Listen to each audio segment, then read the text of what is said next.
Welcome to the NHL Wraparound Podcast featuring Neil Smith, President General Manager of the 1994 Stanley Cup champion New York Rangers, and longtime ESPN NHL veteran Vic Morin. Together, they share no-nonsense opinions on news and issues around the National Hockey League.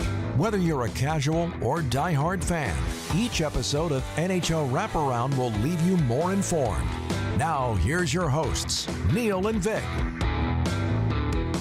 June 14th, 1994, a date forever etched in the minds of New York Ranger fans. Welcome to 1990 forever, as we relive one of the most dramatic Stanley Cup runs in history, brought to you by My Gray and the Game 7 Group. The journey will come in 5 parts, starting with this show highlighting the 1993-94 regular season, including the franchise-altering trade deadline. Show 2 will cover the first 2 playoff series against the New York Islanders and the Washington Capitals. Show 3 will document the series for the ages, the Eastern Conference Final against the New Jersey Devils, while Show 4 lasts a lifetime in the heart-stopping 7-game final over the Vancouver Canucks. We'll wrap up the series with accounts from the team, media, and fans on the impact this single championship has had on their lives. But first, a word from My Gray. From Howe to Hughes, from Bellevue to Bedard, we're your source for game worn jerseys. Go to mygray.com, MEIGRAY.com to start your collection today. Get real. Get it from My Gray. It is now my pleasure to welcome in the president and general manager of the 1994 Stanley Cup champions and my co-host on NHL Wraparound, Neil Smith, and equally pleased to welcome in Glenn Healy, executive director and president of the NHL Alumni Association and goaltender who shared the duties with Mike Richter, and the president of hockey operations of the Columbus Blue Jackets and former MSG Network TV analyst John Davidson. Welcome, everybody. Thank you. Thanks. It's great to be here with these guys. Neil, I can't believe it has been 30 years already. It feels like yesterday. I know that just shows how old we are, right? That's the worst part of it. The memories are great. It's just you going like, how did we ever get here to 30 years past this thing? It feels like yesterday to me too. But it's a life memory that stands out almost amongst everything that happened in my life, at least. The second greatest thing that ever happened to me. What about you, Heels? Well, I mean, I look back at that time 30 years ago, and what we did as a group, as a team, is erase, 3 generations of misery. You know, grandfathers, fathers, and sons all coming to the game. Yeah, I can recall you'd see somebody wearing a John Davidson sweater, and then someone wearing a Ron Duguay sweater, and someone wearing a Brian Leetch sweater, and all 3 of them cheering their team on and saying, well, that John Davidson was a great goalie. I don't know if this Mike Richter can do it tonight, but that was the 3 generations of absolute misery for the Rangers. And hey, you had great teams for many years and could and should have won the Stanley Cup before we got there.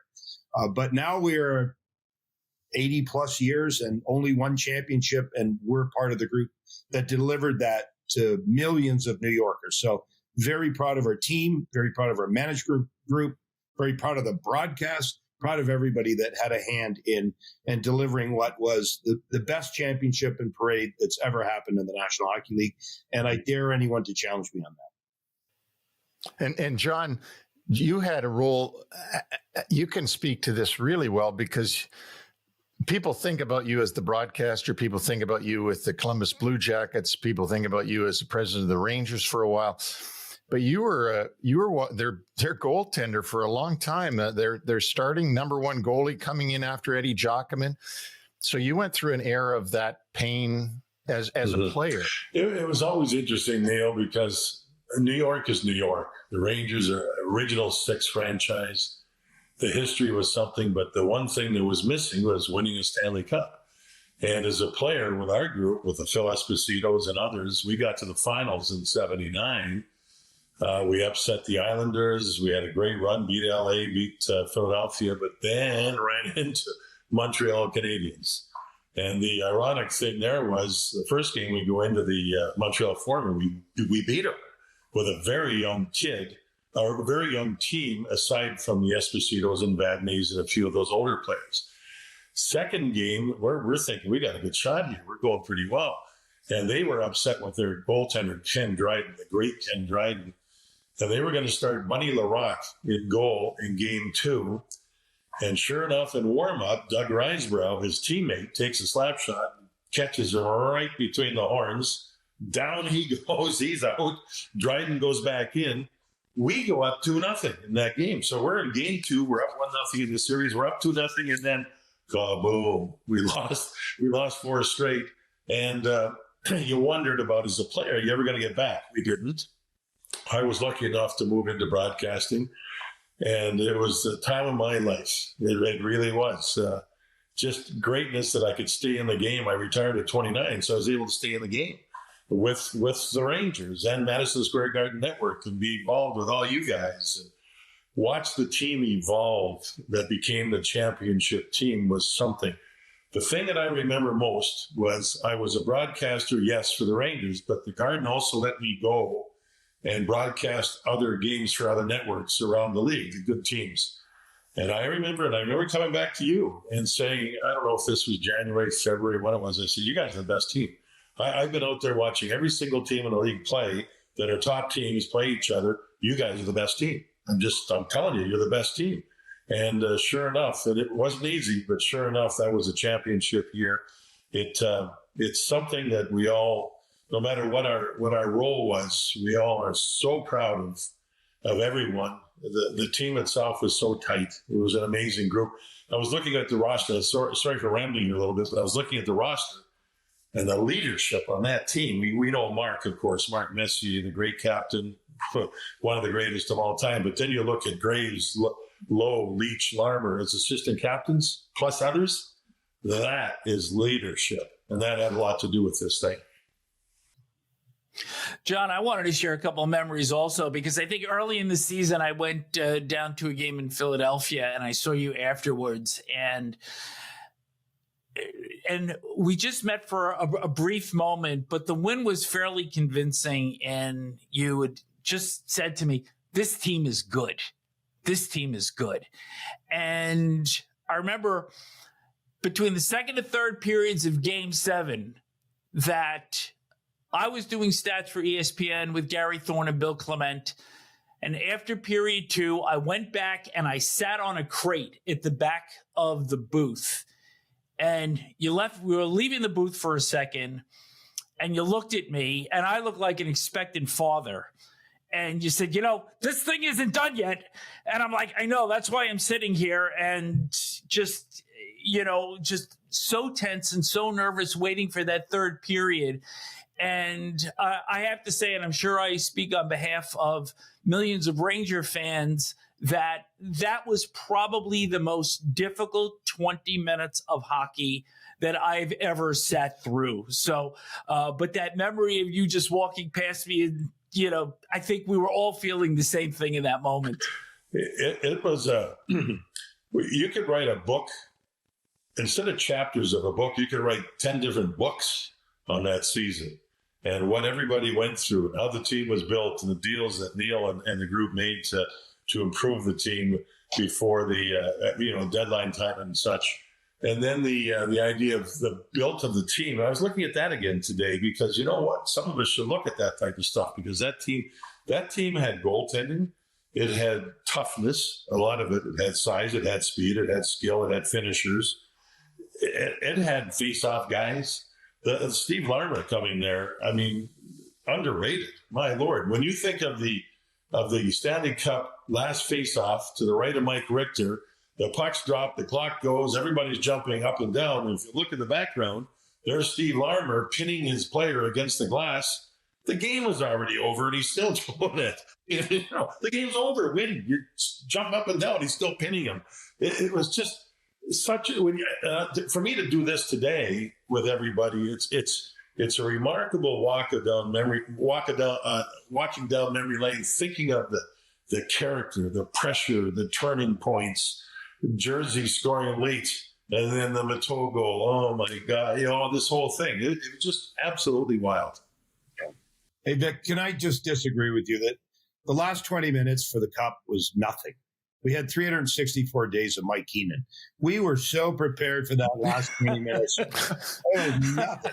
But I'll add on to JD. I came from the Islanders, and we had a good team. We went to the semifinals. We lost to Montreal. They eventually won the Cup. We beat Pittsburgh. We slayed the Dragon in Maryland. We arguably one of the best teams that was ever put together in that decade.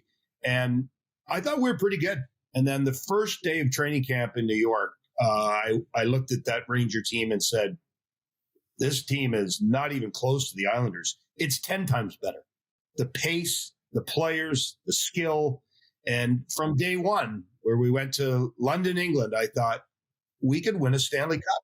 And for the most part through that year, games were over within 30 minutes. We were done. It was, okay, we got enough of a lead. Ricky, it's time for you to make 27 saves the last half of the game. And we're going to go start the jet. We'll be on the bus. It's an incredible team. But, JD makes a great point. The depth was incredible. I never saw Steve Larmer or Greg Gilbert make a mistake all year. But that last face-off, yes, Mark Messier swinging a stick at Trevor Linden's head. I don't think Trevor's still over it because he knew if the puck goes back to him, good luck shooting the puck with a stick in your face. And Doug Lidster on the ice, who hadn't played much through the whole year. And here you are, the biggest face-off in New York Ranger history.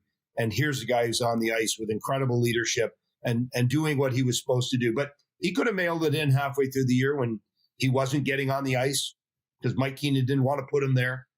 But he didn't. He was responsible and accountable to his teammates. He worked hard to make sure that if he was ever relied upon, and he was in the biggest stage, in the biggest game, he was ready to play for his teammates. So it was deep, strong, and everything was checked off. And give Neil and JD a lot of credit. JD had a hand in building the team too. He had a hand in me coming there. But Neil Smith is the guy who put this group together. And even at the deadline, when we were the best team in the league, not done yet, boys. We're going to tinker with his team in a big way. And all the pieces that came into play all had a hand in us winning a championship. There wasn't a single player in uniform that didn't make an impact. Can I ask you guys a question? I've seen a lot of teams that are teams, but they're not a team. They're talent, an immense amount of talent, but they don't develop into teams. Neil, you had to monitor that, watch that, be in charge of that.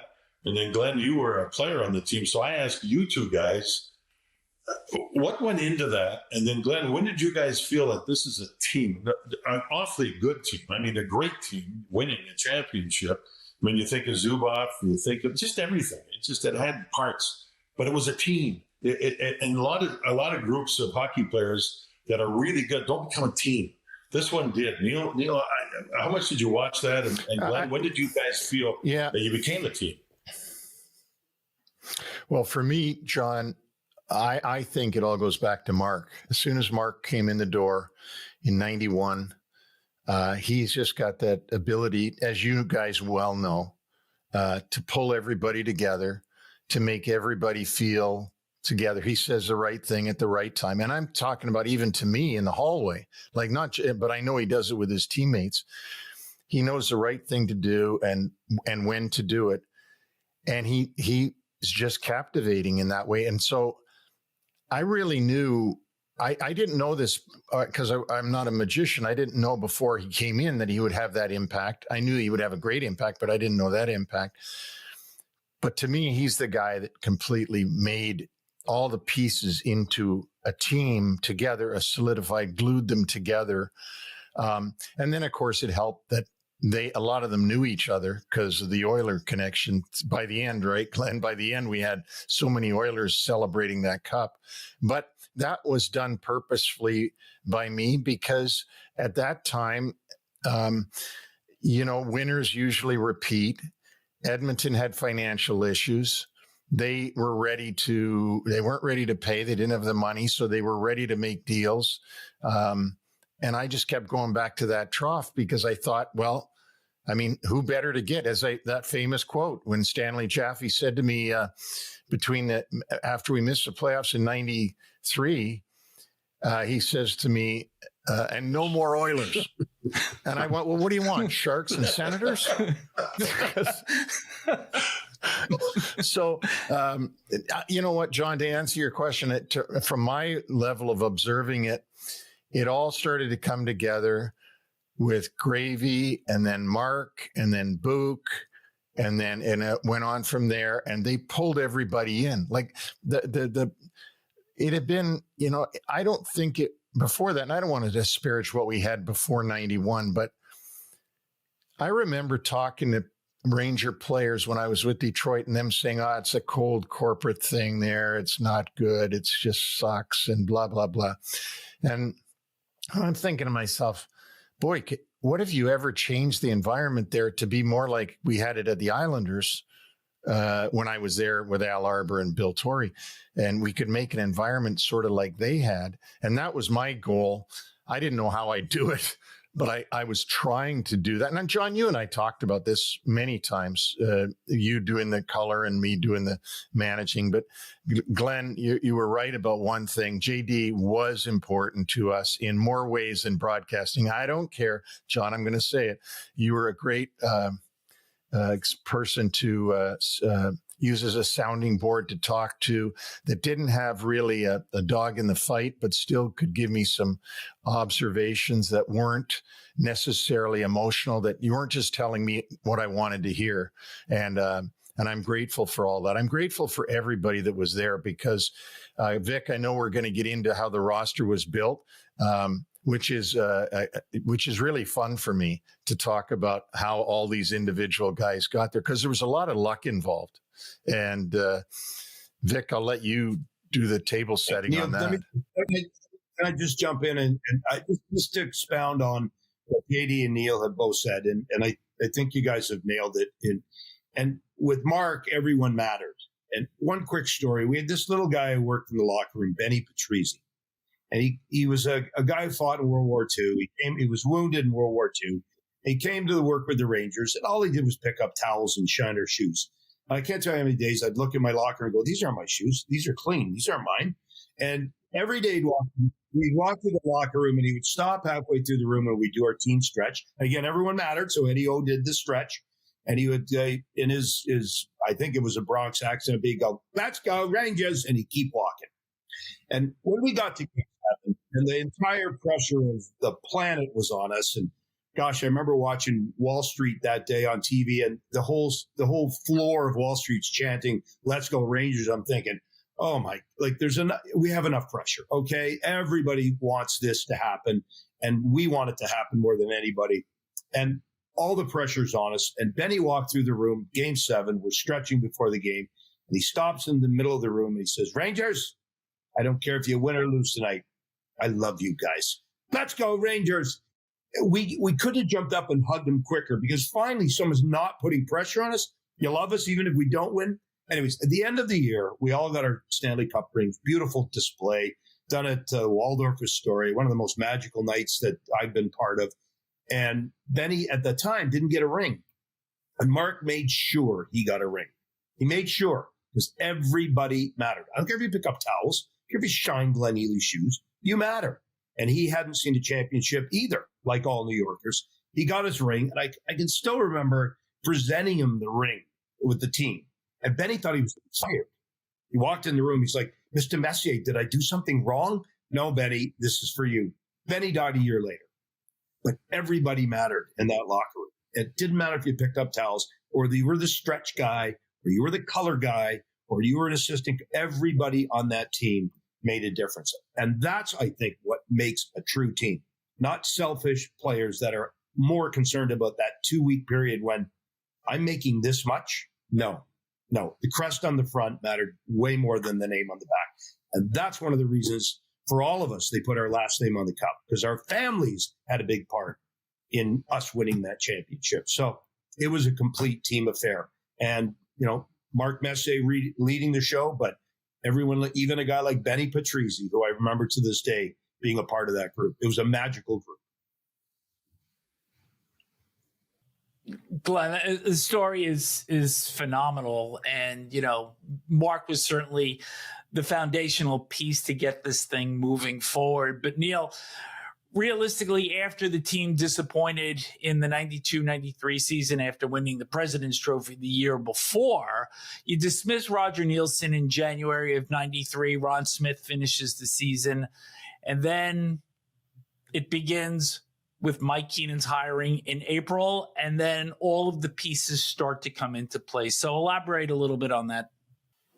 Well, and John can help me with this, but his memories of it. But what happened was we had such a disappointing season in 92-93 in so many different ways. I mean, from injuries to Roger Neilson being fired to Ron Smith not being able to, and it wasn't fair to him to expect that he could do it, but to get us back into the playoffs, we brought in Kevin Lowe, and brought in Eddie Olchuk, and no matter what we did, we just couldn't get over the hump that year. And they were coming at us hard. And when I say that, I mean the media, the naysayers and negative people. And about the coaching, I just said, we've got to get a coach that can handle this level of players that we now have on the team. And I said, the only three that I know of are Scotty Bowman, Al Arbour, and Mike Keenan. And Scotty Bowman's coaching Pittsburgh, Al Arbour's coaching the Islanders, and the only one available is Keenan, who had just been fired in Chicago as the manager. So, and I said to Bob Gutkowski, who was the president of the Garden, I said, we got to go and try to do this as soon as the season ends, because you want them to focus on next season and not do, a funeral for the 92-93 season. Let's get them excited about 93-94 with a big announcement. Luckily, we were able to do that. And Mike signed with us, and then he went off and did his thing with Team Canada someplace. And then we got prepared for the season. But and that's how the coaching change happened. Now, that's a very quick synopsis of it, but there were other moves that went on that were really important to this team that you could forget about if we didn't bring them up. And it starts, I think it starts in the expansion draft. And it was a big deal and a lot of pressure on me because, John, do you remember this? We could only protect one goaltender. And I made the decision, along with whoever was helping me make these decisions, that it had to be Mike Richter because he was the younger guy. And that really went on that. It went on his potential and also his age. And so Beezer had been a great Ranger, but we had to lose somebody. And I was afraid to lose him in the expansion draft and get nothing in return. That, not only would that not be a good move on my part if I could help it, but I'd also get killed for that, because you get killed for everything, right? So this is a great story. I think I've told both these guys this, or maybe all three of you, but the deadline was coming, and we're on the day of the trade deadline for the expansion draft. And I knew that Vancouver and Pat Quinn wanted to keep Kay Whitmore. They badly didn't want to lose him. And of course, they were going to protect Kirk McLean. Now, I know nothing about what's coming 6-8 months down the road, by the way, with the Vancouver Canucks. But I called Pat Quinn. I said, Pat, I got an idea. Let me trade you Vanbiesbrouck. You can expose him. Florida will pick him because Roger Neilson's there as the coach. You won't lose Kay Whitmore because you can only lose one goalie, and you'll have your two goalies protected, and Vanbiesbrouck will be gone. And Pat goes in his profound way, well, what happens if nobody takes him? What happens if he doesn't get taken? I said, well, then you can trade him to Winnipeg because Mike Smith already said he'd give me a Senza for him.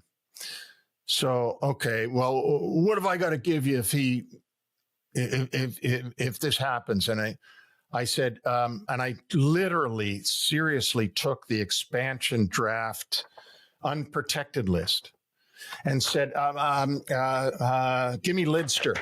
Give me Lidster. And he says, okay. And he says, let me think about it. I called him back. I said, Pat, it's 7 minutes to 12. We got to get this done. The deadline's at 12. Oh, okay. And so we called the league, and John was traded for the 5 minutes to Vancouver, where he got picked up by Florida in the expansion draft. And the future considerations, of course, was Doug Lidster, who came to us. Now, that was, as John Heels already mentioned, Doug Lidster was on the ice when the horn goes, we've won the cup against his Canucks. I mean, that's how crazy all these acquisitions were. So the next one is so now we don't have a goalie, a second goalie. So now I'm talking to Phil Esposito, and this is a bit complicated, and I had to research it to look it up. There was a secondary draft after Florida and Anaheim. Tampa and Ottawa got to pick again of the guys that were left open. And so I talked to Phil, and I said, I've got your third round pick for, I'll come up with his name in a minute. I got a third round pick because he had signed one of our players, JD, you might remember, and he went to Tampa. He was his draft pick, Rob Zaminer. Yep.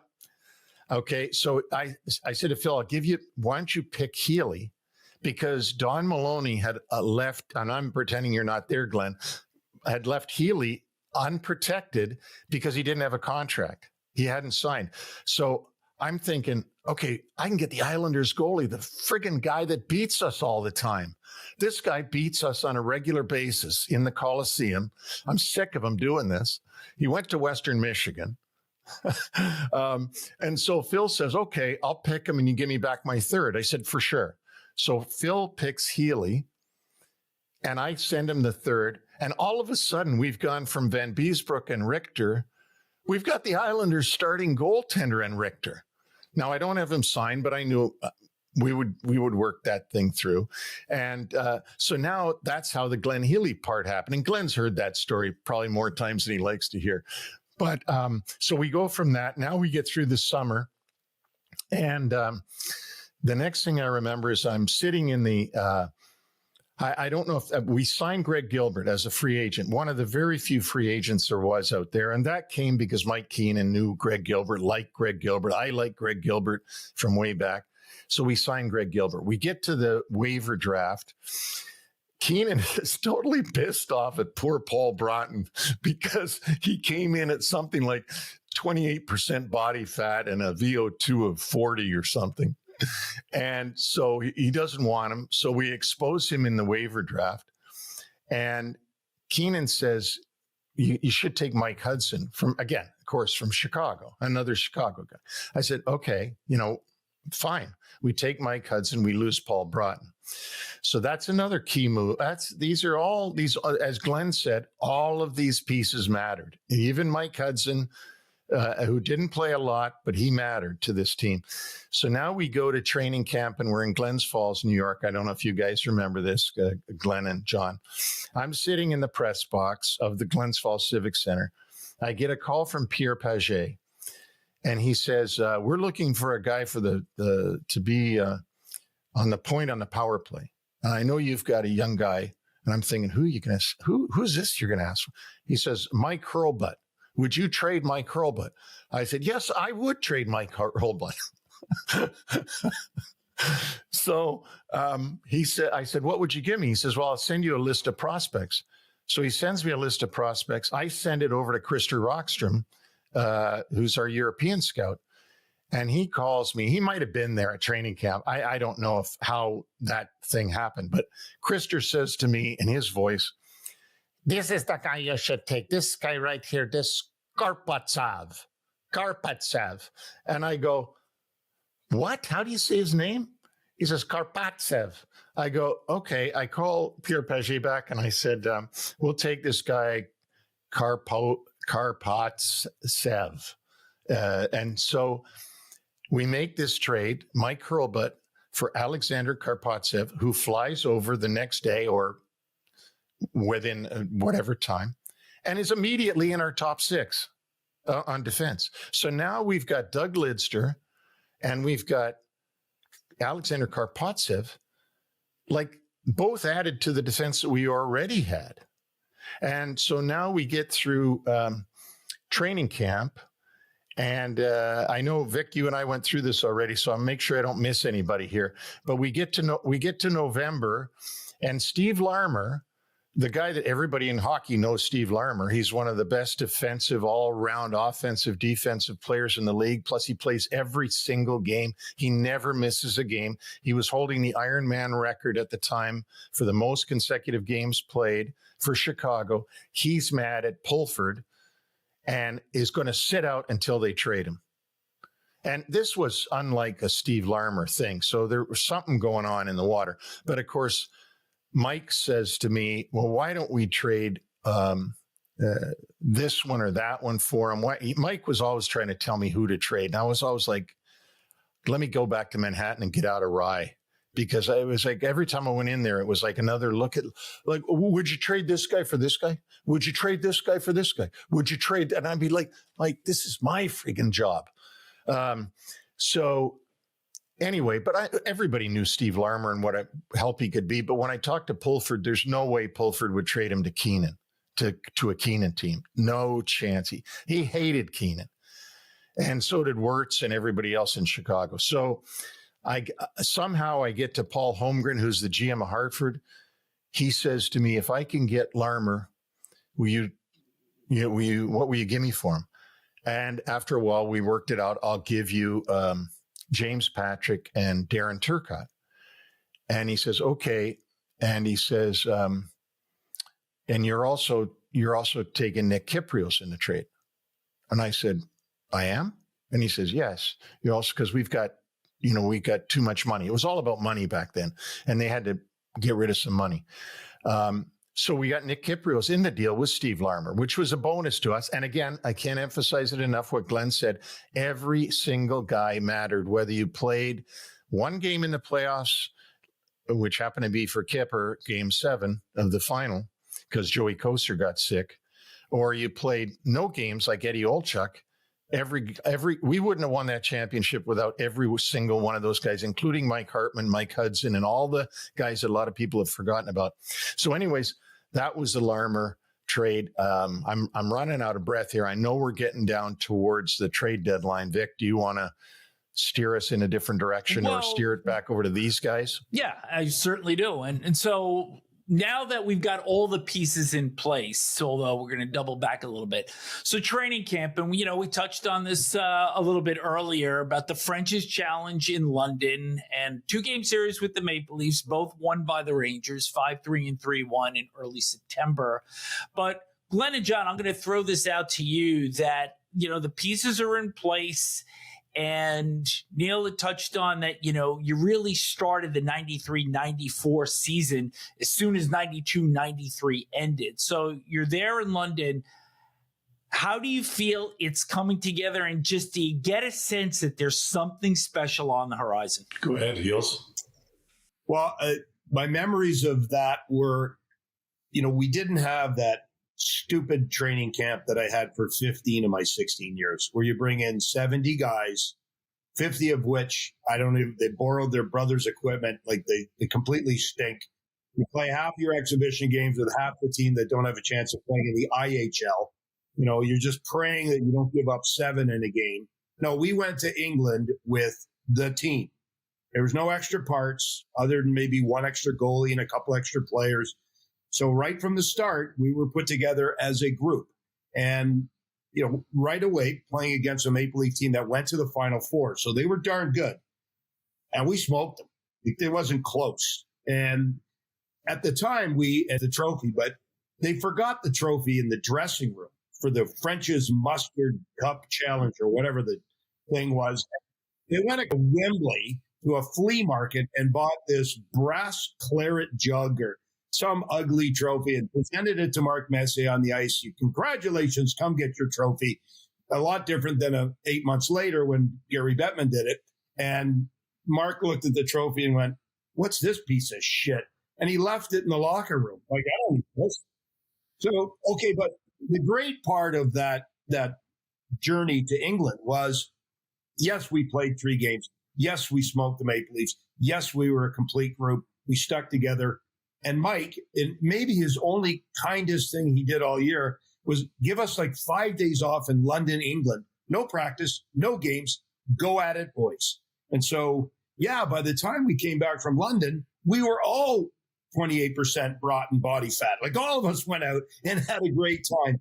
And that bonding moment with the team and us knowing right away that you belong in the top 4, and if not better, I think was an exceptional part. Just a couple small things. Nick Kypreos, when we first got him to the team, we played in Montreal that night. And right before we were to go out for the morning skate, Nick stands in the middle of the locker room, grabs a hockey stick, and sings in its entirety, "Brandy, you're a fine girl. What a fine girl you will be." And Mark Messier looked at me and goes, "This little puke better be able to play. I'm telling you." So that was the nature of the bonding with our group. And it started in England, and it just went all the way through with all the pieces that we picked up. And yes, Karpovtsev was an exceptional player. I remember watching him take his shirt off in the very first game in Quebec and thinking, did we just sign a plumber? Like, what?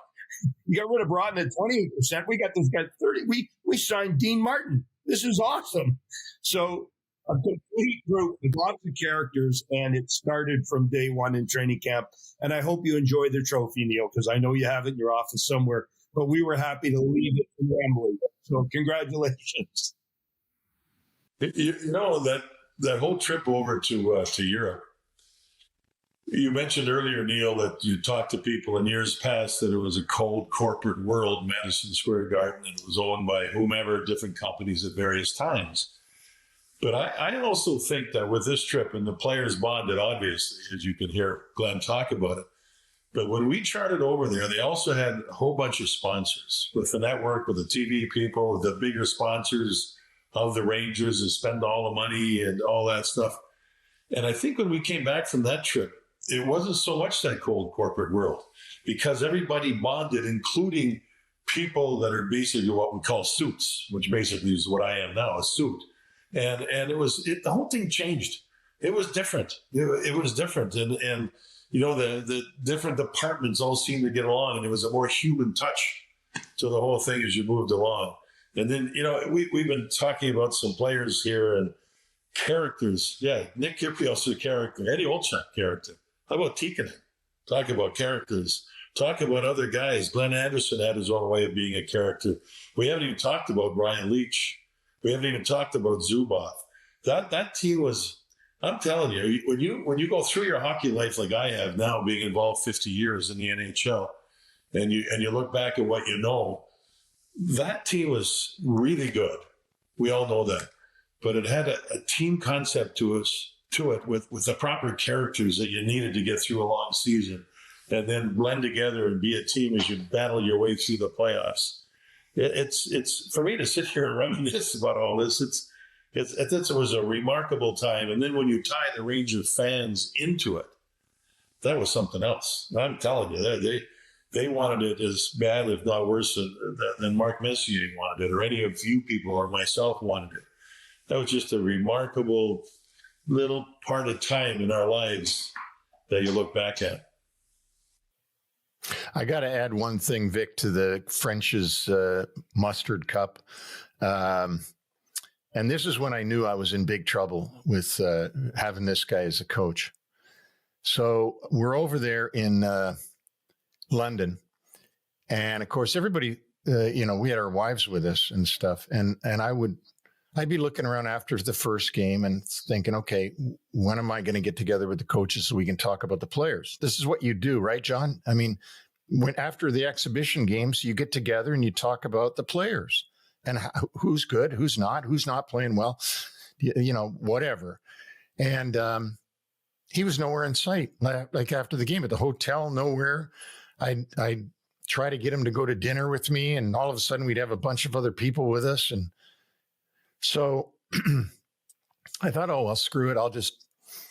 I'll just wait for the flight back. And so we get on the flight. This is unbelievable. We get on the flight and we're in the air, 35,000 feet, coming back from London. I turn to my wife and I go, well, I guess I better go look for this friggin' idiot because he's not going to come over to me, right? So I go to Matt Loughran. I go, who's our travel guy at the time? And again, a huge part of this whole thing, right? I mean, him and Barry Watkins, who was our PR guy. But anyway, I regress. So I said to Matt, I said, where is Keenan sitting? He goes, oh, he's not on the flight. I said, what? He says, no, he flew to Chicago to see his daughter. I said, you're kidding me. And you're not telling me about this? Oh, he says, I thought he told you. I said, he never told me anything. So I go sit back down beside my wife and I'm like, he's not on the flight. He didn't even tell me. Like how much, like, can you imagine, John, you run an organization now. We had no timeout. I knew, but I kept that to myself. Okay. We were happy. He wasn't on the flight. Okay. We're good here. We're good. Just start heading west. We'll figure it out when we're in the air. We were okay. You know, what was the story? You guys will remember this, but which game was it? Was it playoffs? It was a regular season playing, I believe, New Jersey, when Kovalov had a long shift. And he came to the bench and Mike said, stay out there. So Kovalov thinks it's pretty good. So he stays out, keeps going, no whistles. Comes to the bench about a minute later and he's dying. Stay out there. So he should have changed at least 3 different times. Keenan kept pushing him out there to stay out there to kind of get him to run out of fuel to prove a point that your shifts are too long. But Kovalov thought it was the greatest thing in the world. He got to play 6 minutes straight during the play. He thought it was fabulous. And I for the life of me, I can't remember what game that was. But that was one of the crazy the best things. Part of that, he was he was on for a lot longer than 6. It might have been 9. It might have been even longer. And he scored at the end of his 9th minute. So even when you sent a message, he came back to the bench celebrating because he had scored a goal. And I recall, after the game, I went up to him and put my arm around him. I said, Alexi, you okay, man? Like, you're good? Is everything all right? Because English was a bit of an issue. Certainly learning the culture of how to play. After you beat a man 5 times, you don't have to beat him the 6th time. You're okay. You've already showed him and humiliated him. And I put my arm around him. He's like, is everything all right? He goes, do you believe it? The coach has so much confidence in me that he played me that much. I'm like, he didn't even get the message. He thought he was getting rewarded. So good one, Mike. Yes. It might have rethought that one. But the last bit of that shift, he scored, came back to the bench and celebrated with the guys. And message not received, but he was a talented individual, put it together in the Stanley Cup final for it. So it might have taken 82 games and more, but when he put it together for us, his Stanley Cup final was exceptional. Game 7 has a magic attached to it like nothing in sport.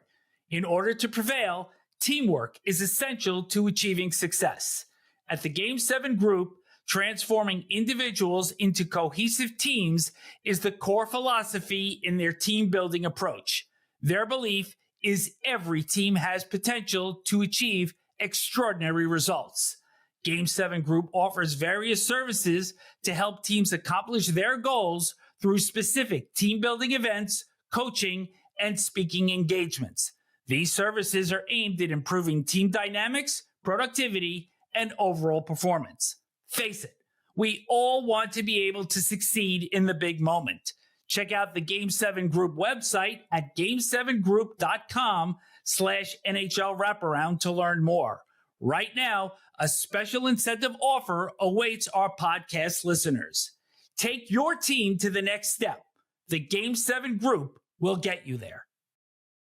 We talk about how all of this stuff has come together. People think that the club ran it from start to finish, but in actuality, team got off to a pretty sluggish start, and probably things reached a little bit of a head. There was a loss to Anaheim. which dropped the team to 4-4, and then they lost their next game in Tampa. So, Glenn, what's the feeling around the club with it spinning its wheels in the first 10 or so games? Well, you put together almost a brand new group from top to bottom, from behind the bench to on the ice. And to say that there was a culture shock with that new coach would be an understatement. Like, this is no Al Arbor, okay? And I was publicly admitted that he was no Al Arbor. He took great offense to that, threw an ashtray at me in his coach's office. And I think we broke up for a month after that. But that being said, it took a little bit to get used to. And then ultimately, it's the players that win and lose these battles, and they figure it out themselves. And we did figure it out. We had everything going. We were strong at every position, incredible leadership. We were going to get it figured out. And it just took a little bit more time. And maybe it was the 7 or 8 days that we had off in England where we thought, wow, this is going to be really easy. And it wasn't. It's a tough league to play in. But the group figured it out pretty darn quick. And once we got our sea legs underneath us, once we figured out what we had to do, once we figured out the torture that we had to put up with at certain times through the course of the year, we stuck together as a group and bonded. And there was no stopping us once the wheels got in motion. It's an old phrase in hockey, right? It is much easier to keep it going than get it going. And once we got it going, we steamrolled over pretty much every team in the National Hockey League. A quick story to follow up with that is that team got steamrolling, and they were good. And Adam Graves ended up with 52 goals, right? So he had 49. We're going into Edmonton to play. Of course, he played there. Messier played the whole thing. This was the talk of the town. Adam Graves, 49 goals. Ex-Oilers coming in, and watch, this is going to be something. And Mark came up to Sam Rosen and I before the game. And Sam was my broadcast partner, one of the best people in the world. And Mark says, you guys better be ready early. I said, what's that? He says, he's going to get it early. I said, Gravy? He says, yeah, he's going to get it early. And it was like second shift. He had his 50th goal from Mark Messier. It was just a team that knew it was good, knew it could do this stuff. And Mark says, we're going to do it. We're going to get it early. And boom, in the net. Gravy, one of the great people again in the world. To this day, when I talk about players, and I think all of us being in business, and Eels, you're still in the hockey business and doing a great job helping the alumni, is we deal with so many different personalities. The greatest thing you can deal with are people that are zero maintenance. In other words, they know their seat on the bus. They're really good at what they do, and there's no maintenance. Adam Graves was one of those people, a wonderful human being. And to this day, I talk about, this guy, you know what? He's kind of like Adam Graves. And some people look at me, who? Because it's a long time ago. A real quick story, because Adam Graves, we're in Florida, staying at the Marriott on the Harbor Beach on the water there. Day of the game, some of the players went down and laid on the beach after their pregame meal. So we get to the rink, and just before the game, and Adam Graves comes around the corner and says, JD, I got to talk to you. I said, what's up? And I look at him. He looks like a lobster. His face is pure red. And I mean red. And he's got gobs of that aloe vera, whatever it's called, and he's putting it on. He said, what the hell happened to you? He says, I fell asleep on the beach. I fell asleep. I said, well, geez, you okay? He says, yeah, but please don't show me on the air tonight. I said, well, what do you mean? Please, just don't show a close-up of me on the air tonight during the game. I said, why? He says, my father will kill me. He says, my dad would be so upset, who I believe at the time was an ex-police officer in Ontario, if I remember. And my father's going to kill me. But that's the type of guy he was. He fell asleep on the beach, turned red. He's a hockey guy getting ready for the game. His father's going to kill him because he did that. But, it was just one of the wonderful people in the business. Adam, when I was with the Islanders, him and I were not friendly. And I would and he loved to stand in front of the net and drive me nuts. And I would take my stick and put it in a particular part of his body that he didn't like, or any male would like. So you can fill in the blanks, Vic. You probably know where I'm putting that. And he would turn around. Yeah. He'd turn around, he'd look at me and say, I'm going to kill you. And in my, quick-witted humor, I'm like, today, is this my last day? I'm dying today. I write my will, you piece of blank. And then I hit him again in that little spot that you don't want to hit him. Okay, when I got to the Rangers, guess who showed up at my house and moved me in? Adam Graves, the guy who was going to kill me, and I shouldn't have put my stick where I put it, basically pushed me aside and said, you know what, you fat Scottish guy, TV's too heavy for you. Get out of my way. I'll move it in myself. And that's the character he had. But he moved me in, and the best friend from that point on. And I do apologize for hitting him in that really soft spot, but he's wearing a cup. Like, I mean, come on. It's all good. The character, that team, you talk about character, and, we could talk about certain games that you want or whatever. It was a team of character and a team of characters. I remember S.A.T. Well, that was a character. That was a genuine character. And won the cup. Day or so later, I get a call. I lived up in Armonte in Westchester County. I got a call from one of the police officers that I knew. He says, can I talk to you? I said, sure. He says, well, you stopped a car last night. I said, oh, yeah? Who? Taking it. I said, oh, was it late? Yeah, real late. I said, everything okay? He says, it's okay, but the problem was there was no tires on his wheels. They were just the rims, and he's driving it. I go, well, you celebrate a championship, these things happen. But what a great player. Great player. And the character, right, guys? Genuine character. Oh, man. Yeah. So you see all this starting to come together with the team, the character, the bonding. You get off to the rough start, and then you get on the heater. 12-0-2, 18-1-3. The one loss in this comes in late November. Glenn, it's your first time back to Nassau Coliseum since you remember the Islanders, and you had the great run in 93. The expectation is, all right, let's do the nice thing. Let's have Glenn start in goal. But that didn't exactly happen that night. It didn't happen any night. In fact, they did an ESPN commercial about the coaches sitting in a room and writing on a piece of paper who was to start against the Islanders. Natural thing would be the guy who beat the Rangers 16 straight times. You'd let me play one of the games. I clearly wasn't happy with the Islanders. They let me go. The owners, when Pat Flatley wrote my contract demands on a napkin, they crumpled it up and threw it at me. I pretty much knew I was gone at that point. And so each one of them opened up the paper and it said, who should start tonight? Healy, Healy, Healy, Healy. And Mike said, great, it's official. Richter plays. So, and Ricky hadn't beat us in all the years he's ever been in the National Hockey League. So didn't go well at the start. He ended up getting pulled. I went in. I wasn't happy about going in. He should have started me. I think I played about 18 minutes, gave up a somewhat soft goal, and then he pulled me. Okay. So I went back to the bench, and I've never been madder in my life. And JD, I wish you'd given me the heads up. Like, you were the TV guy. But the television cameras were across from the bench. I didn't know that.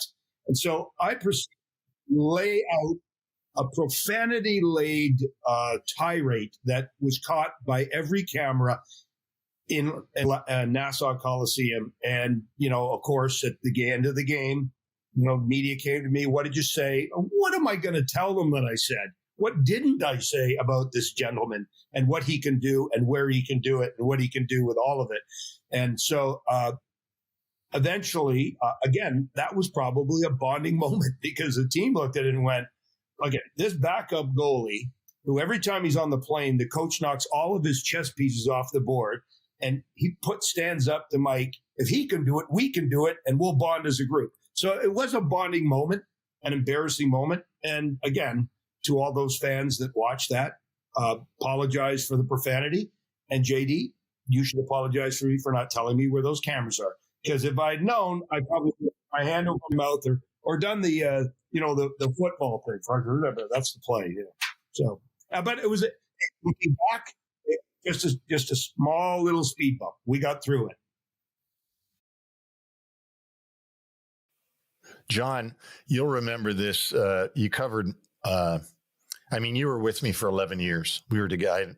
That was my term there, and you were there the whole time. And I always had a bit of a romantic, I'll call it romantic. I don't know what word it is, but when we'd trade for a player, I'd make sure he got his number. When Mark came out for the first game of the Garden, he came out without the C on for the warm-up. And then they put the C on between the warm-up and the game starting so that we didn't give it away to the fans that he was going to be the captain.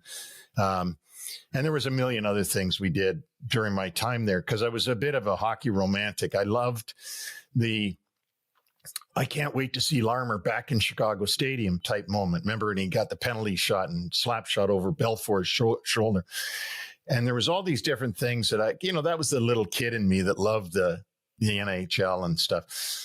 And with Glenn Healy, it was one of these things that I felt like he's sticking it to me as well, because I couldn't wait to see Heels play at the Coliseum in a Ranger uniform against the Islanders, because that was the romantic part of the whole thing.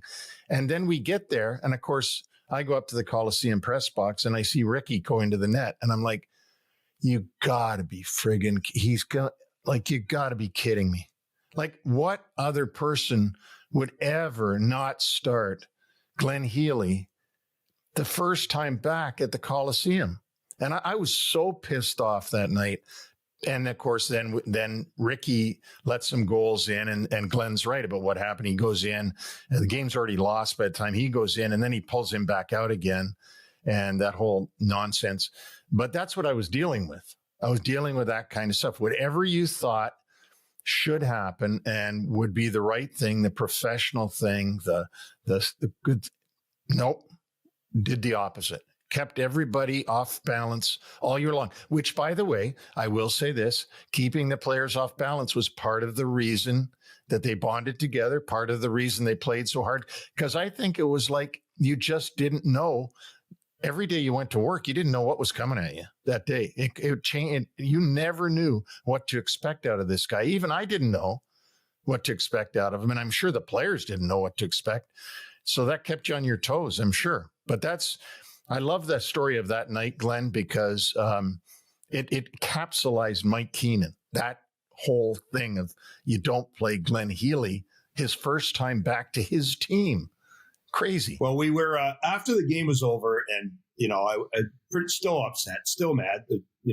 Not that I carry a grudge forever, but forever's a long time. I do carry it forever. But that being said, I'm walking by. You had to walk by the Islanders' locker room to get to the bus in Long Island, and I'm storming my way through there, and I could see, Mike there, and he looks at me and says, "I want to talk to you."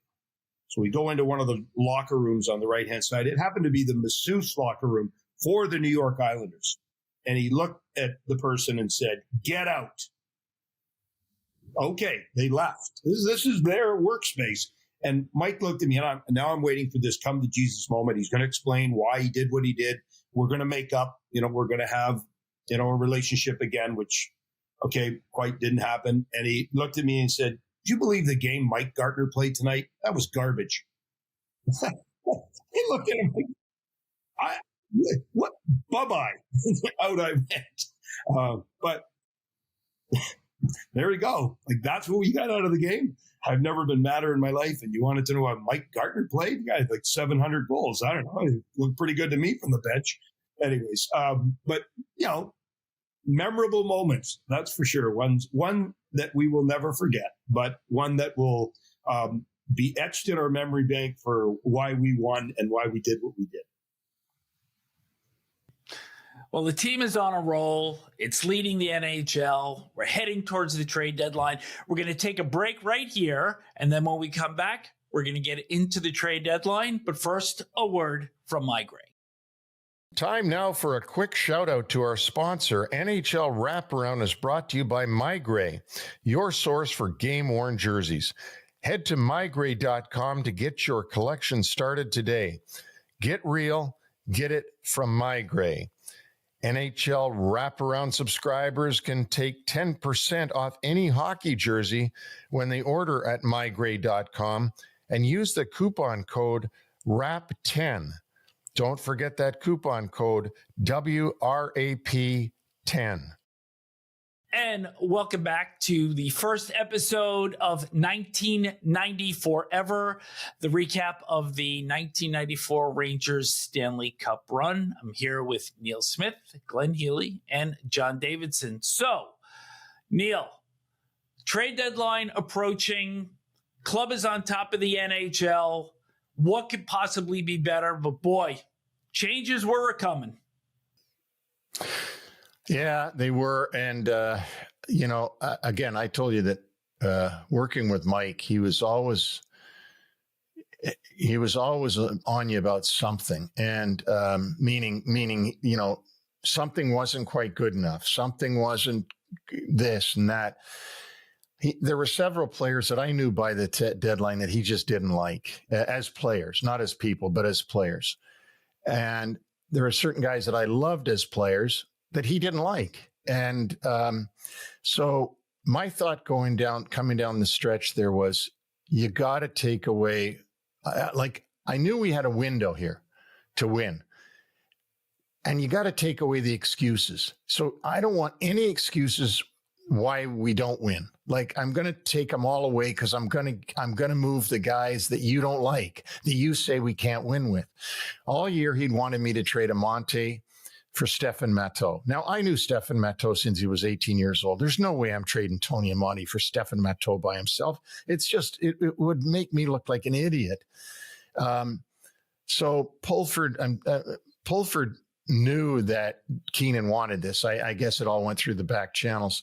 So I said to Pulford, as the deadline is coming, we're working on this. And in those days too, guys, you got to remember that the managers waited until Christmas Eve to buy the Christmas presents. And what I mean is they all waited to the deadline to see if they could get a better deal. What else could they get? And that's why everything was done at the last minute. 21 teams. It's not like 32 where you got to hurry up or else somebody else might get your guy that you need. So back in those days, everybody waited for in the last minute. And so finally I get Pulford and on the phone, we're in Calgary. And I said, I think everybody actually had gone to practice by this point. I'm not sure which deal happened first, but I said to Pulford, I'm not just taking Matteau for Amonte. I got to get something more. I said, how about, and I might have suggested Noonan I probably had a conversation with Mike about Brian Noonan. And anyway, Pulford ends up saying yes to that. So there we go. There goes Tony Amonte, who I know is going to be a star. I was sick to my stomach, honestly, to make that trade because I'm a scout and scouts scout young players and they see potential. It was my proudest moment was Adam Graves to draft Adam Graves in Detroit and then see him develop into a 52 goal scorer. I mean, that's what you do as a scout. That's what you want to do. But anyway, now I'm doing the reverse. I'm trading a potential star for 2 third-line guys. But again, take away the excuses. The next thing was I knew all year, and guys, you'll remember this, that we didn't have, we were weak down the middle because of, we had Tikkanen playing at center ice for a lot of the time, and we didn't have that shutdown centerman, face-off guy, penalty killer type guy. And I had talked to Glenn all season about MacTavish because I thought that was a perfect guy. And Edmonton wasn't going to make the playoffs. And here's MacT, the captain of the Edmonton Oilers. Well, I already had the previous two, Kevin Lowe and Messier. So why not add the third one, the next captain? So I get dealing with Glenn on this on the deadline day. And MacT's got a great version of this. You guys, if you go back and listen to the podcast we did with MacT, you got to hear his version of this trade. But I'll save that for another time. But anyway, so I'm dealing with Glenn, and I said to Glenn, I think he wanted Eric Carnes at the time, and I said, well, no, I can't do that, but I can give you this kid Marchand. Remember him? Todd Marchand. I said he played for Team USA. He's really fast. We brought him up for a game, really young, and so he says okay, and we make that trade. Now I've traded nobody off of the team, and I got MacT coming in. So now I've traded away one player, and I got 3 because I got Noonan, Matteau, and MacT for Amonte now coming off of the team. That's the way I was looking at it. Now we had that shutdown centerman. Now the last trade was Mike Gartner, who I loved. I love Mike Gartner and his family. I still to this day do. I love getting him from Minnesota. He was a fabulous player, in my opinion, and a real quality gentleman, character guy. But Mike hated him. JD, you remember? You must remember. Like, he just didn't like him, and I don't know why. The guy was you don't get finer people than Mike Gartner. But anyway, again, take away the excuses. So I happened to call Cliff Fletcher. I said, Cliff, Mike Gartner's got a couple of years left on his contract. He's from Toronto. Glenn Anderson is friends with Mess and all the rest of them. He's got an expiring contract. He's going to be a free agent at the end of the year. Would you swap Gartner for Anderson? After a little bit of back and forth and this and that, he ends up saying he will. And so that trade happens. And here again is another Mike Keenan story. Glenn, you might not even know this. They're at practice. I call over there and say, send Gartz back to the hotel. Keenan didn't do it. He went up to Gartner, said, we've traded you to Toronto. So I never got to tell Glenn. Glenn. I never got to tell Gartz. And Gartz was pissed, of course, because he didn't ever want to be traded from the Rangers. He talked to me about that when he did his contract. And, you know, it was just another Mike Keenan thing, right? Like, let me talk to Gartz. Well, he'd screw me on that too, because he'd go and tell Gartz, right? And it took pride probably in telling Gartz, haha, you're traded, you know. But anyway, the deadline goes by, and guys, here's my thoughts on it. We've got Noonan, Matteau, Anderson, and MacTavish, and all we've lost is Gartner and Amonte. So 2 have left and 4 have come in. And so from my perspective as a manager, we have to be better because of those trades. Now, everybody thought I'd lost my mind around the league, I'm sure, but I had now eliminated all I thought I had, the excuses that Keenan would throw at me when we didn't win, and set us up, Vic, for what I thought was going to be a good run. Well, I want to ask Marchand, Glenn. Go ahead, Glenn. Marchand, when he came on board, I remember watching him. He came to the morning skate, and I thought, and he was sitting with one of the PR guys, and I thought, wow, it's a fan who's won a contest, because he was a tiny guy, wasn't a big guy. I thought I should go meet this fan. He's a big Ranger fan. He's actually a player. Oh, you're going to play tonight? Great. And so, in natural fashion, your very first shift, you're very nervous. Madison Square Garden. I think his shift length was about 7 seconds. He stepped on the ice. Up and down he went. He got off and he sat down. He never played again for 30 minutes. And then Mike leaned over and whispered in his ear, okay, Mr. Olympian, you've done squat tonight. I'm giving you one more shift or you're gone. Like, okay. And he was gone. And I'll say one thing about Mike Gartner. You're right, Neil. Like, you don't get better people than Mike. After we won the Cup, there was a lockout in 94, and there's qualifications to get your name on the Cup. You have to play games in the playoffs. You have to play games in the finals. You have to play a certain number of games in the regular season. And Eddie Olczyk and Mike Hartman did not meet those qualifications. Yet they were with us from start to finish, wire to wire, as positive as 2 players could be. And at the closing of the CBA, before they negotiated the final, we're going to get back and play in 1994. Lockout is over. He went to Gary and said, one caveat. Could we make an exception and get Mike Hartman and Eddie Olczyk's names put on the Stanley Cup? And if you look at the Stanley Cup, the team's names are all on it. The scouts, the general managers, the coach. And at the very bottom, there's 2 names that are added.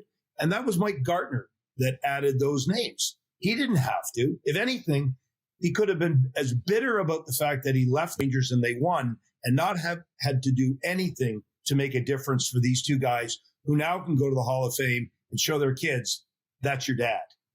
And so, again, another testament to the quality of a person that Mike Gartner was. Yeah, for sure. I concur there to this day, what he does for people in our sport.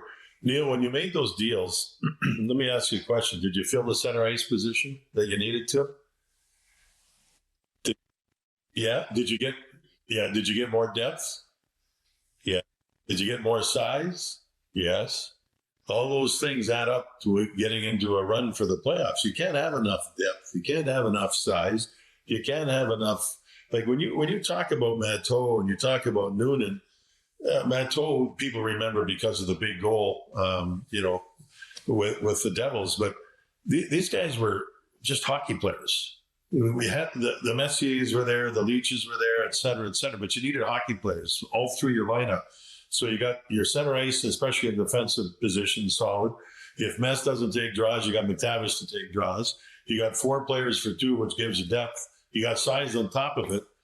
When you get down to take the good people out of it, which is hard to do at times when you're in this business because there's good people. But when you build a team, that's how you build a team. And that's what Neil did. And that was a major part of that team winning the cup. No question about it. Well, I was just going to say, Vic, when MacT came in, you were asking a captain of the Oilers who played probably 23, 24 minutes to come to our roster and maybe play 5. And it takes a lot for a player to accept that role. You have to accept the role. You can't just come in and say, okay, the big boy's here. I'm the captain of the Oilers, so time for me to step aside center iceman number 2. But who took the biggest face-off in Ranger history? That guy that Neil traded for at the deadline and won the draw clean. And, I think you're right, JD. I think Larmer's still in that corner. I don't think he's left. It's pretty tough to play around. He's still there. Is it over yet? Did we win? But these guys had to accept their roles, and they did. And you got the right people to do it. So you did your homework. Congratulations on that. And heartfelt thank you from my side, because I wouldn't be where I am if we didn't go through that journey together, all of us. Hey, Heels, in the playoffs, you let 1 goal in. Who was it that scored on you? Can I say Gretzky, just to make it sound like a sexy romantic story? It had to be Lemieux or Gretzky or, Lafleur or someone really, Richard, like someone really good. I don't recall at all. I try to forget, as goalies, remember all the saves, but goals, gone, wiping them out. Yeah, I hear you. I got you. Some of us, but I'll tell my grandkids. Some of us remember some goals against them. We were playing with the Rangers in Atlanta, and Guy Chouinard scored his 50th. And on me, he had a great wrist shot. And the damn puck got stuck in the webbing, and they couldn't get it out. They were banging it with the stick. It wouldn't come out. And the crowd's getting louder and louder, and I'm getting madder and madder. And they finally, about after 6-7 minutes, yanked the thing out. And you don't remember who scores the goals on you, but you remember situations like that. And I agree with you. Wipe it out. Get it out of the memory, for sure. John, you had talked about, how you admired the way Neil had composed this team down the stretch. But the question that I really want to ask Glenn here is, we talk about the bonding in the room, the characters in the room, how this club had come together to get to the top of the league standings heading into the deadline. Now, about 20% of the roster starts to get turned over. So how is the room affected as you head toward the stretch drive, knowing that these are the players that you are going to actually go to war with in the playoffs? Well, it was an eerie and unique situation in the sense that we were in Calgary and we had flown from New York. And so it was one of those things where we knew that the plane was going to be a lot less full on the way back than on the way there.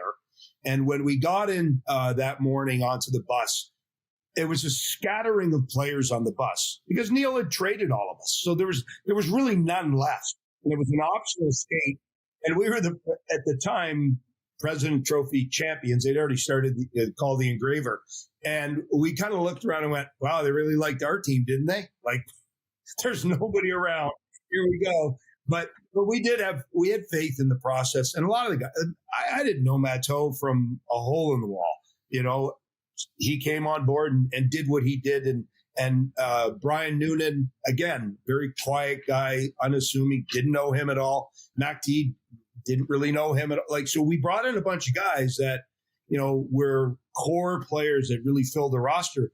But that morning in Calgary really stands out because the bus was empty and we had made a bunch of trades and we weren't sure of what the future was going to look like because in the rearview mirror, we were pretty darn good.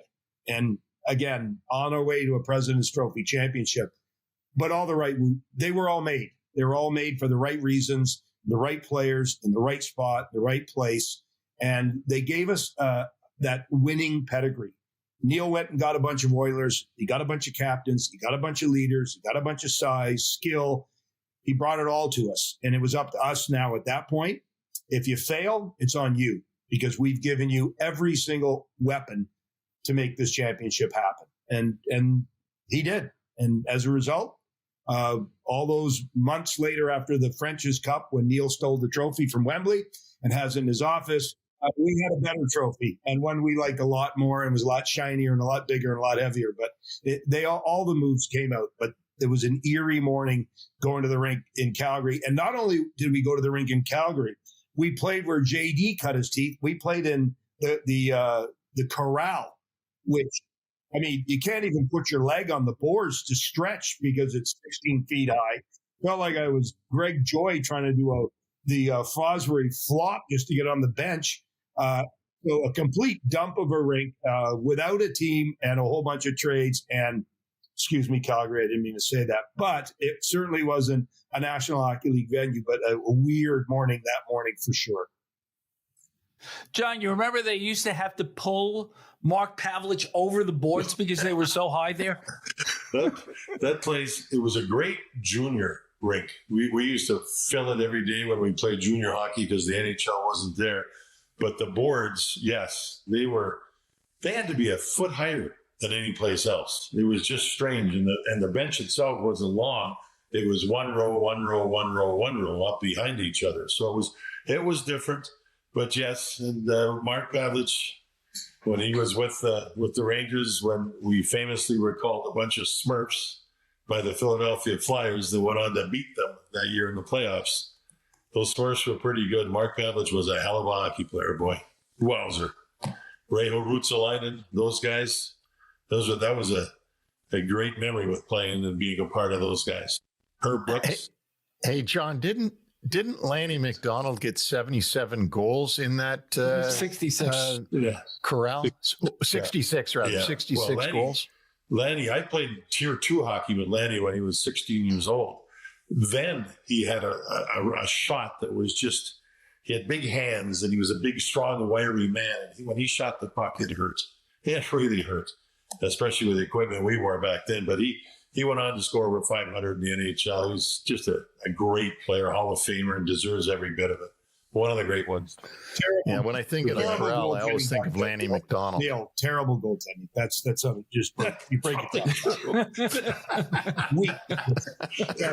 They weren't always the world's greatest athletes that were playing goal back in those days, by the way. Just how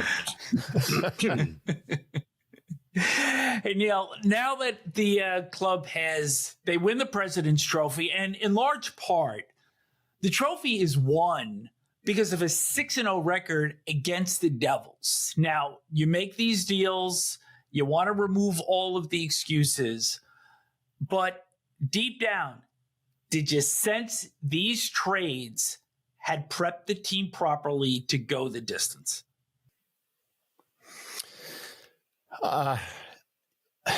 Yeah, I don't know that I ever thought we're definitely going to win until the buzzer went in Game 7 of Vancouver. But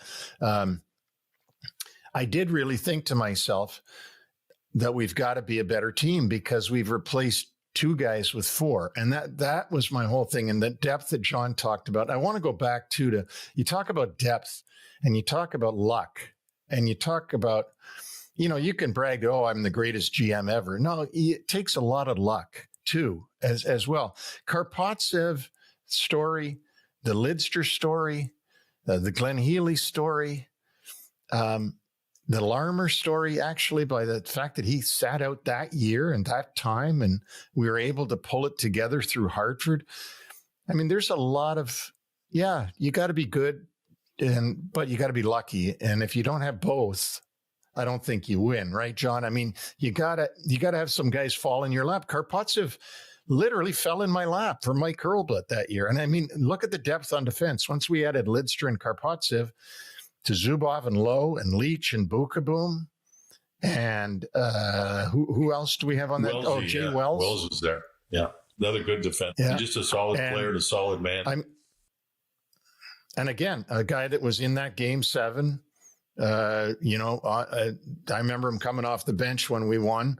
And it is all, you can't have enough depth in the playoffs. And I felt, Vic, to answer your question, I felt I'd done everything I could possibly do, and now it was up to these guys. And I was just along for the ride then, because there's nothing much a manager can do once the playoffs start other than be supportive and pray.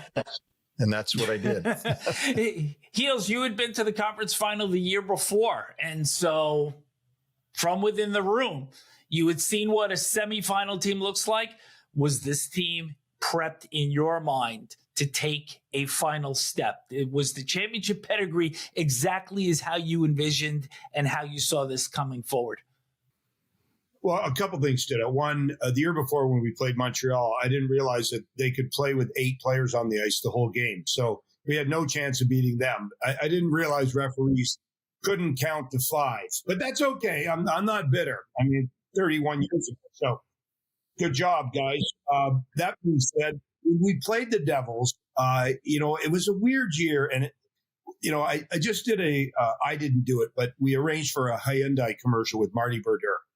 And the commercial, all Marty does basically, it's a rent-a-goalie commercial. He opens up the door, and there's Marty Brodeur and the crowd. The dressing room goes crazy, and that was it for his commercial. But him and I spent a lot of time in his trailer. He had a trailer, so he's a big shot, right? And we were talking about that season, the semifinals, playing against the Devils. And my memories of that year were we played the Devils in Halifax in the neutral site game. Marty Brodeur played. He went behind the net to play the puck. He gave the puck away. Jacques Lemaire pulled him. And I thought to myself, 2 things. 1, this guy stinks. Number 2, stop playing the puck. You're not very good at it. Oh, boy, was I wrong on both of those.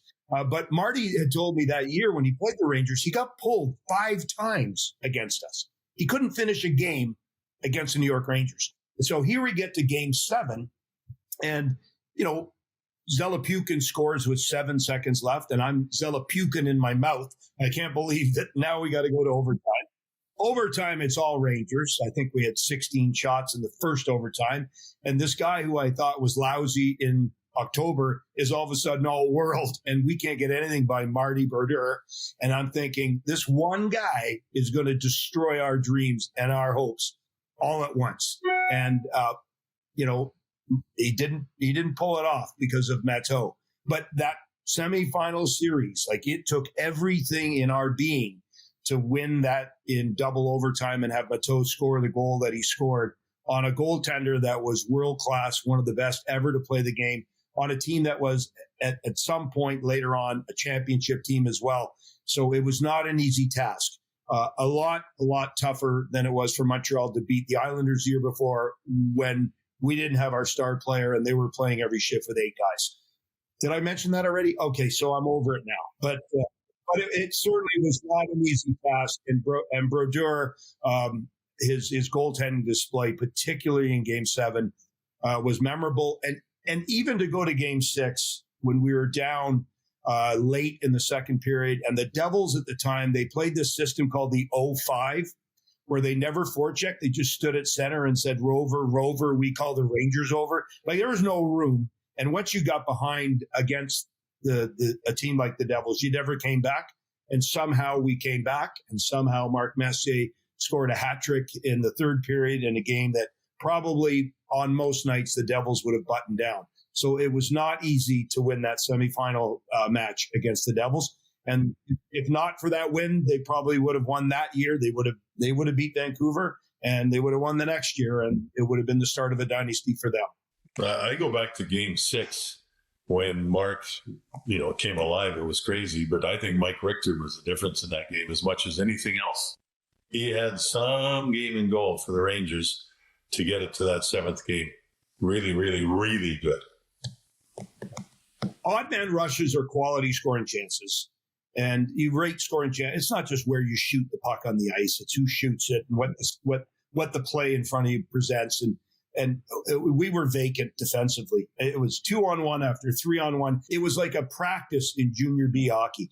And Ricky was exceptional. And you're right. At 2-0, it should have been 6-0. If it got to 3-0, it certainly was lights out, the fat lady singing, but it wasn't. Richter and what he did kept us there, for Kovalev to score late in the second and for Mark to finish the deal. But what would have been if he didn't put on that display? People talk about we will win and Mark, but not many talk about Ricky and that goaltending display. It was exceptional. And the reason we lifted the trophy a couple of weeks later. Neil, put a bow on it. No, this, it's, I love this because it brings it back to life again. When I'm talking to you guys, it brings it back 30 years is like last year. Just to hear I guess we get to refresh each other's minds, if you know what I mean. Like John, I'd forgotten how good Ricky was in that game, because all you can think, it's so easy to think about Mark's hat trick. And so this has just been great. Love you guys. Always will. Because once you do that together, you're brothers forever, family forever. I mean, I can't wait for the next. I was hoping we would have some kind of anniversary thing this year, because I just wanted to see the guys again, like we did 5 years ago, because that was one of the greatest nights. Another great night, another gift that you're given because you won the cup. You get a night with those guys again, and it's a love fest with those players and everybody involved. It's just everybody loved each other, and they still do to this day. I just want to tell one real quick one here, if I could. I was invited in when the Rangers had the 25th, I think it was the 25th anniversary of winning the cup. Everybody was at the restaurant the night before saying hello, and even for us in the media end of it regarding the network, and saying hello to Sal Messina, Red Light Messina, and all this. It was fantastic. And then the next night was the game, and we went on to center ice and at the podium and introduced everybody. And the first 2 or 3 guys that we introduced, I shook hands. And then it kind of took too long, so I just introduced. And Neil was one of the first ones out, and I didn't shake hands with him.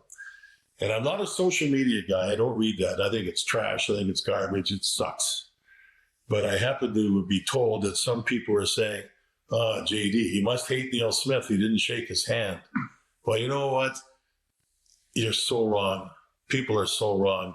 That whole group of people was really special, everybody. And to be able to sit here on a day like this and have all this time go by, and we could go for another couple of hours without question. We didn't even get into a lot of stuff. But my memory's coming back to me. The names that you forget about a little bit all pop up. It's one championship. I still have the ring. It's right over there. And I have the memories and what it did for our families and everybody. The fans with their signs, "Oh baby," and all that stuff. It just made you feel like you're part of life. And for people to have those opinions that are so far off, it really pisses me off. But I want to just make sure I set this record straight, that group was an incredibly tight group from Neil all the way through. And it was a family and still is. And I just love it. Love it. JD, I'll just say, the very first day we kind of got together as a group, we watched a video of the Miracle Mets going down Broadway, winning the unthinkable championship, because they hadn't done it, right? And there was the ticker tape parade, and I'm not a baseball guy, so I'm thinking I couldn't name 2 guys in the team, but I liked the look of the parade. And I thought, well, we could do this. And the first day of camp, I believed we could do it. And then when it got to Game 7, everyone always says, what are the big speeches? There's no big speech. It was, we watched that same video that we watched day 1 of our journey, and it was 60 minutes, and this could be you. And it was us. And it was arguably the best parade. No, I know, not like the Devils. We didn't go around the parking lot. No, at Byrne Coliseum. No, we didn't. No parking lot. This was right down Broadway. And it was a moment that started with the video in a small little room. Again, we didn't have the theater seating like the Rangers have today. And and probably Columbus has. We were in this little room, and then it ended with that, and it ended with the parade. But the memories last a lifetime. Hey, Ranger fans, when the Game 7 was won at home and the celebrations began, there was not one arrest, not one. The parade had over 1 million people, 1 million people, Canyon of Heroes, 1 million, over, not one arrest. Tells you something about Ranger fans in New York, doesn't it? It's a special place, a special You're group right, of people. John. They may come off one way, but they're what people think of New Yorkers and New York Ranger fans. They couldn't be more wrong. They'll give you anything you want. They'll put their heart on their sleeve, and that's why they get mad at you when you don't win, because they feel like they lost when the players lose. And so, I'm so blessed to have been able to get that job in New York, John. And to be able to be the guy that was able to figure it out at the right time but my biggest thing is, and I remember being in Rudy Giuliani's office when he was sane back in the days when he still had gray matter in his cranium. And I started crying, literally crying. And he said, "What's wrong?" And I said, I just wanted to make New Yorkers happy. I just wanted to make them happy. And I was crying because that's really what it was all about for me. It was that if the Rangers could win, you're going to make people happy. And I'd seen it on the island for 4 cups, and I saw what they did. And if you could just do it for these people, and they're such great people, and they've waited so long, and they've been suffering through all this stuff. And if you'd make, Neil, here's a chance to make so many people happy. And it brought tears. It made me cry because we had made so many people happy. Can I just tell one more quick one, because I just thought of it real quick? Al Trotwig was one of the great announcers for Madison Square Garden Network. Brilliant writer, announcer. Lived on Long Island. Would drive into the city all the time to do Knicks games and Ranger games. And he told me he stopped at the same deli all the time. Got to know the people who owned the deli. It was a family. Big Ranger fans. Well, during the playoffs, I understand the father passed away, which was really sad because he's a big Rangers fan. But they told Al later that when the Rangers won the cup in Game 7, Messier, the game winner, the family went to the graveyard. And the father, they went to where the father was buried, and they had a pipe that came up from down below. And they took the top off, and they talked to their father saying, Rangers beat Vancouver Canucks, the date, the 7th game, Mark Messier, the game winner at this certain time of the game. And Dad, we finally got it, sealed it up forever, and that was it. That was an amazing New York story of family who grew up and pursued the dream of winning a Stanley Cup as Ranger fans. It was remarkable to hear Al tell the story, just a remarkable thing. The stories that you 3 gentlemen have shared today have been nothing short of remarkable. We wanted to do the regular season, and we got so much more. John, Glenn, thanks so much for joining Neil and I on the podcast today. In episode 2, the playoffs will begin. We will cover the playoffs as the Blue Shirts make quick work of their New York rivals and the Washington Capitals. We will see you then.